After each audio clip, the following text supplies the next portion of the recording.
I smoothed the silk of my blouse and glanced out the floor-to-ceiling window, watching the city lights flicker like tiny fireflies.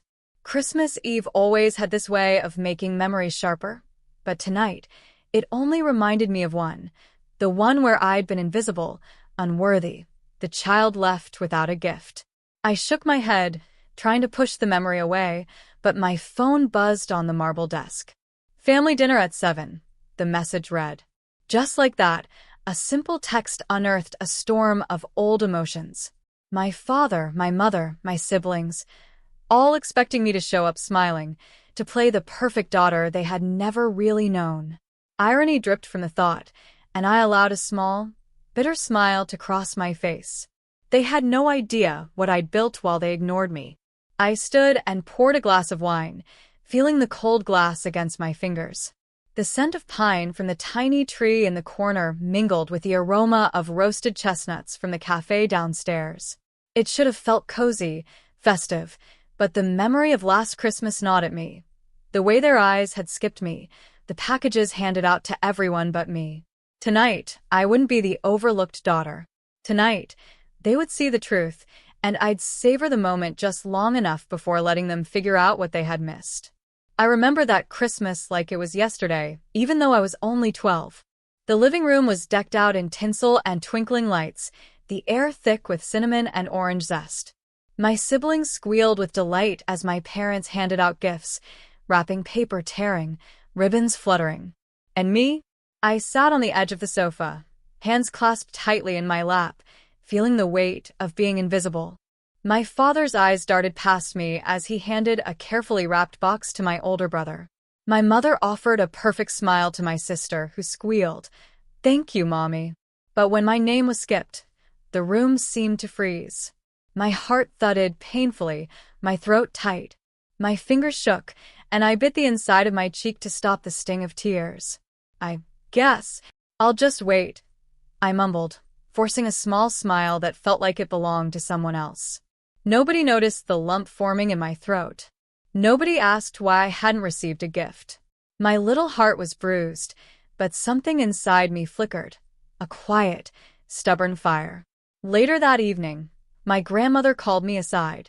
Her hands were warm over mine, her eyes soft but determined. "Hannah," she whispered, "gifts are lovely, but they don't define you. You have your own gifts, your own worth. Don't ever let anyone make you feel small." She pressed a delicate locket into my hands, a gold heart with a tiny engraving. "Forge your own path." That night, I held the locket close, feeling its weight like a promise. I decided then if the world didn't see me, I would make them. If my family couldn't recognize my worth, I would prove it myself. I didn't yet know how, but I knew one thing: I would not be overlooked again. That quiet fire, the one that felt too small to matter at 12, began to grow. By the time I blew out my single candle that Christmas Eve, I had made a choice. I would carve my own place in the world, one they couldn't ignore, one that was entirely mine. And I would do it on my own terms. After that Christmas, I left my small hometown with nothing but a suitcase, the locket from my grandmother, and a determination that burned hotter with every setback. I enrolled in night classes while working at a local cafe, the smell of espresso and warm pastries grounding me during long, exhausting shifts. Every dollar I earned was saved, every opportunity studied, every failure cataloged as a lesson. It wasn't easy. The first months were lonely. I'd sit on the tiny balcony of my apartment, the city lights stretching endlessly, and whisper to myself, "You will be seen. One day they'll see." I remember the nights I cried into my pillow, wondering if anyone would ever believe in me, if I could ever escape the shadow of neglect. But then I'd touch the locket, feel the engraved words, and the fire inside would flare again. Then came Ms. Whitman, a seasoned entrepreneur with a reputation for spotting talent. She saw me fumbling through my first pitch, but instead of laughing, she nodded. "Hannah," she said, "you have something most people don't. You just need to believe it." That belief became my anchor. Under her mentorship, I learned how to negotiate, how to pitch, how to survive and thrive in a world designed to underestimate women like me. There were long nights filled with self-doubt. Some mornings, I'd stare at my reflection, wondering if I had the grit to keep going. But each small victory, my first client, my first profitable deal, the first time I signed a contract that said my name in bold, made me bolder. My confidence grew quietly, steadily, like roots spreading beneath the surface. I never flaunted my success. Social media posts were modest, emails to family vague, and phone calls polite but brief. They didn't need to know that I had built an online company from scratch, that I was signing deals that my father couldn't even imagine, that I had transformed every no they had given me into an empire of my own. The locket around my neck glinted in the sunlight as a daily reminder. Forge your own path. Years passed. I moved into an elegant apartment with large windows overlooking the city skyline, filled it with art I loved, and created a life that was entirely mine. And yet, the thought of that Christmas, the sting of being ignored, the absence of recognition, never fully left me. I kept it tucked away, a fuel for what was coming, for the moment when the world and my family would finally see who I had become. By the time the next Christmas rolled around, I wasn't just surviving. I was thriving. And the little girl who had waited for a gift would soon give the world, and my family, a very different present, the truth of everything I had built. The doorbell rang sharply at 7 p.m., echoing through my apartment like a herald announcing their arrival. I smoothed my blazer and took a slow, steadying breath. My family had no idea what awaited them on this Christmas Eve. They expected the same timid, overlooked girl they had ignored for years. Instead, they were about to step into a world I had meticulously built for myself. When I opened the door, my father's eyebrows lifted in polite surprise, my mother's smile slightly stiff, and my siblings exchanged quick, nervous glances. I welcomed them in with the calm grace of someone who had long since stopped seeking approval. The soft hum of the city outside mixed with the faint scent of pine and vanilla from the tree I had placed in the corner. "Wow," my brother said, his voice barely above a whisper, taking in the sleek furnishings, the carefully curated artwork, the subtle touches that spoke of refined taste and ambition. This is different." I led them through the apartment, letting them drink it in. Each painting, each piece of furniture, each polished surface was a testament to years of quiet struggle and relentless determination. They walked slowly, eyes wide, as if trying to reconcile this confident woman with the child they had skipped over for presents. Finally, I gestured for them to sit.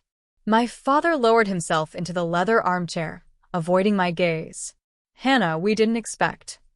You didn't expect me to exist in this world on my own terms," I finished, letting the weight of the words hang in the room. "I didn't wait for your recognition, because I knew I could create my own." I turned to my laptop on the glass desk, clicked a few keys, and pulled up the company I had founded, the name gleaming in bold letters, accompanied by the revenue, partnerships, and international projects I had overseen. Screens displayed contracts I had signed personally, investments I had made, and teams I had built from scratch. Their reactions were almost theatrical. My mother's hand flew to her mouth, her eyes wide with disbelief. My father's jaw tightened, and my siblings looked from me to the screen, silent, stunned. I allowed a moment for it to sink in, for the truth to fully hit them. The little girl they had ignored was now the woman controlling an empire they couldn't have imagined. "I am the founder and CEO," I said, my voice calm but powerful. "Every deal, every contract, every growth strategy came from me. Your neglect didn't stop me. It fueled me. And now, here I am." My sister's lips trembled. "Hannah, I held up a hand. "Let me finish. I'm not here to punish you. I'm here to show you what I built when you didn't notice me. This is everything I am, and everything I will continue to be." The room was silent for a long moment, filled only with the faint ticking of a wall clock. Their astonishment was palpable, a mixture of shame, guilt, and awe. Finally, I allowed a small smile, the one I had perfected over years of quiet confidence. They were seeing me now, fully, completely, and there was no turning back. I let them sit with it. Let them understand that the girl they had ignored was no longer anyone's shadow. She had become the architect of her own destiny, and they were finally seeing the truth in all its undeniable glory. After letting them absorb the revelation, I finally leaned back in my chair, the city lights casting a soft glow across the room. I could see the hesitation in their eyes, the unspoken question, "What now?" I had anticipated it. This was my moment to set the terms, to reclaim control, and to make clear that respect and growth were non-negotiable. "I'm not here to cut you out," I said, my voice firm but measured. "But I will only welcome you into my life on new terms. The old patterns, the neglect, the dismissals, the favoritism, they end tonight." My father shifted uncomfortably. "Hannah, we never knew." I shook my head gently. "You did know. You chose not to see. And I chose to rise anyway. But if you want a place in my life from now on, certain things need to change." I looked at each of them, letting the weight of my words settle. "You will pursue your passions, not rely on my forgiveness or validation. You will drop toxic habits that have hurt those around you. And you will recognize the effort, talent, and independence in others, not just in me. If you can do that, I will support you, but only if you commit fully." My sister's eyes shimmered with unshed tears. "Hannah, I want to change. I really do."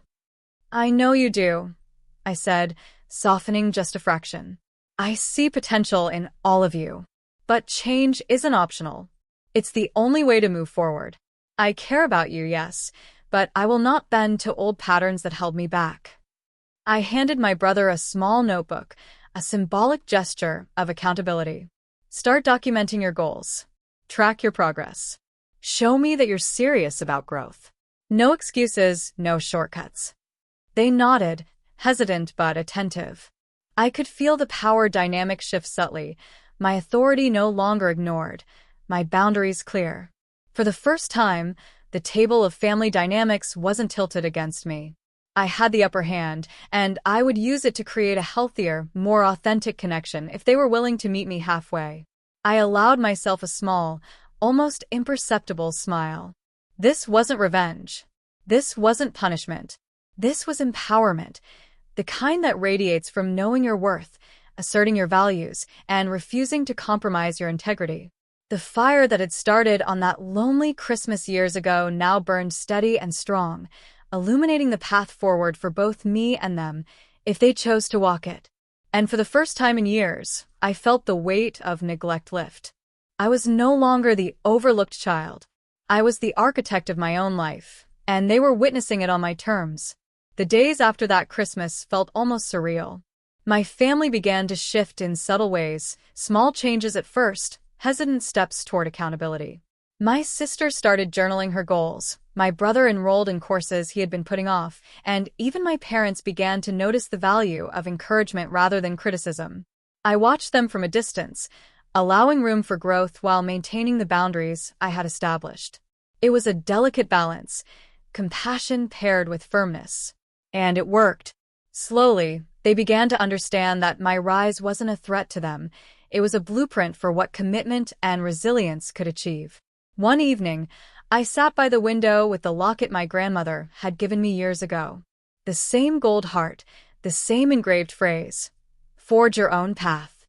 I held it in my hand, feeling the familiar weight, and I realized that every step I had taken, every struggle, every late night, every doubt I had overcome had led me to this exact moment. I had built not just a business or an empire, but a life defined by my choices, my values, and my strength. I thought about that little girl I had been, the one who had waited for a gift and been ignored. She had taught me something crucial, that rejection could become fuel, that silence could become a voice, that invisibility could become undeniable presence. I smiled softly, grateful for the fire she had started within me. Christmas came again, quieter this time, yet warmer. The tree glowed gently, the city lights shimmered, and for the first time in my life, I felt fully seen. Not by everyone, but by myself, and by the few who had begun to earn my respect. I raised a glass to the reflection in the window, my own eyes staring back at me with recognition and pride. "I see you," I whispered to that little girl inside. "I see you." And we did it. And in that moment, I knew I had claimed my life, my worth, and my empire. No one could take it away, and no one could make me small again. I had forged my path, and it shone brighter than any gift I had ever longed for.